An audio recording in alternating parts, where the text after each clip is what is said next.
Welcome class 6 students, welcome to another mathematics lesson.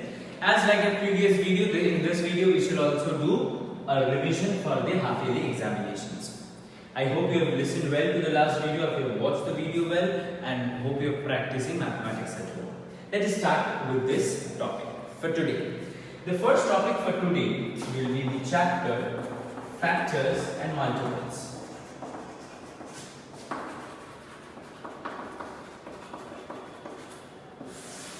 Factors and multiples. Now, if you remember correctly, what did the chapter entail? Number 1, LCM, that is the least common multiple. Number 2, we had the HCF. Number 3, we had certain word problems. And number 4, we had that formula. I'll write the formula separately. I'm just writing the formula here, and I will write the formula separately. Now, in this lesson, we have already been in this chapter. We already are aware of how to calculate the LCM and HCF using prime factorization methods and long division methods. We have also been acquainted with word problems. You have faced word problems in your unit test, as well as there are many in your books, and you will be receiving them as well as with the lesson plans and your videos. What I am going to do today, a problem is on the formula. Now, let us write the formula separately here. The most important part of using the formula, and why I am stressing this, is because most of you have got the sum correct, the answer correct, but the formula wrong. I'll tell you how. I'll tell you how to implement this formula.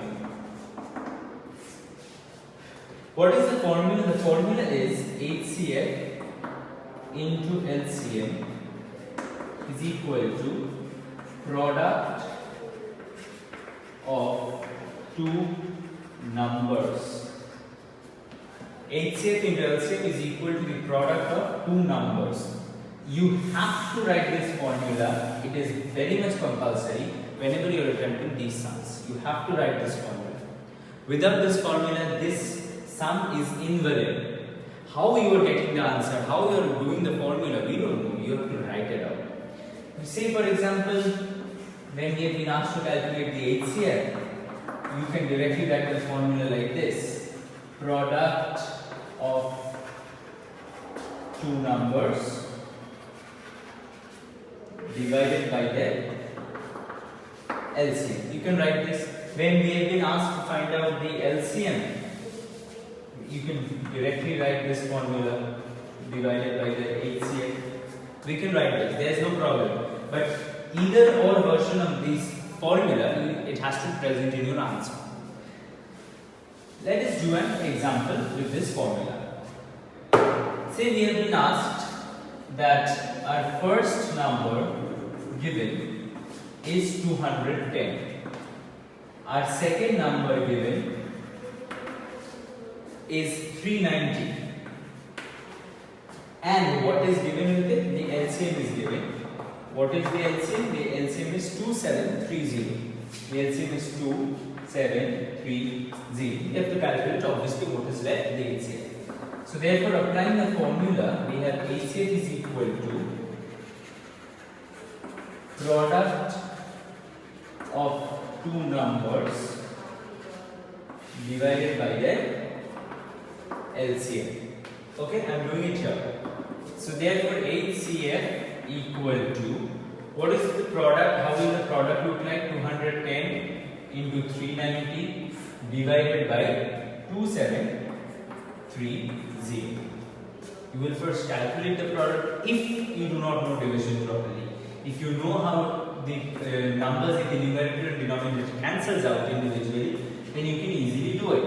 For example, with 30 if we try to divide, this will give me 7. With 30 if I try to do this, this will give me 910. With 30, so it will give me 91. With 30 it will give me 91.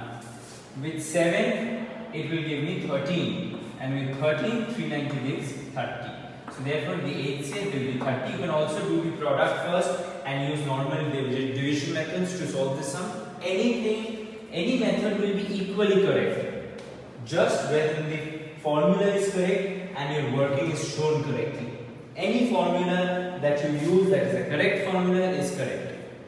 Okay? So HCF is equal to 30. So therefore we have found the answer to this problem, and we have also known how to solve these problems intelligently. The next chapter that we are going to do is a part of data handling. Why am I saying a part?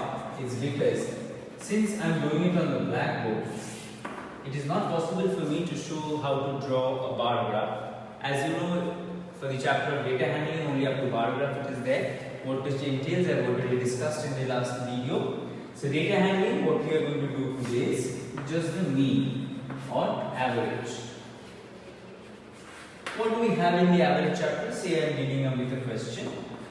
Say, calculate the mean